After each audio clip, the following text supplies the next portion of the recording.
The New Deal helped many people overcome various problems during the Great Depression. Under the leadership of Franklin Roosevelt and a committee devoted to turn around the country, many projects were funded in order to help those who could not help themselves in this struggling time.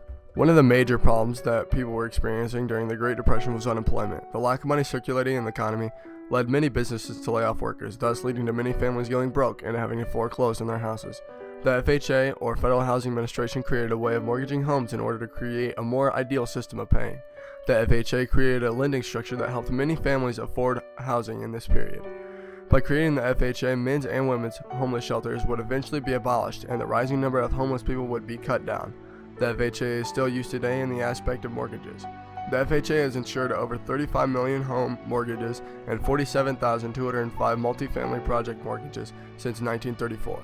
The FHA continues to improve housing standards and conditions, provide adequate home financing through mortgage loans, and to stabilize the mortgage market today.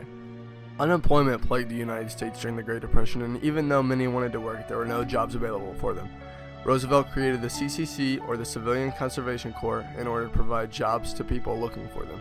The CCC sent many men to national parks and to other parts of the United States in order to do public service works. Roosevelt thought that we could better our nation by sending the unemployed to do various acts of public service. Men who are a part of the CCC helped to build trails and other structures in national parks. The CCC was under Army supervision, meaning that any of the men who were staying in the camps had to call their instructor by sir. In 1935, over 500,000 men were recorded to have stayed on one of the CCC camps from over 6 months to a year, helping in every aspect that they could. With a growing number of retirees and people on disability, money needed to be made to aid. FDR created the Social Security Act as a way to help those who were out of work or too old to work themselves. The Social Security Act helps people who do not make enough money themselves. It creates a payroll tax on those who work and helps to aid those who don't. The SSA was mainly created to help people who retire by having the people who work now fund them.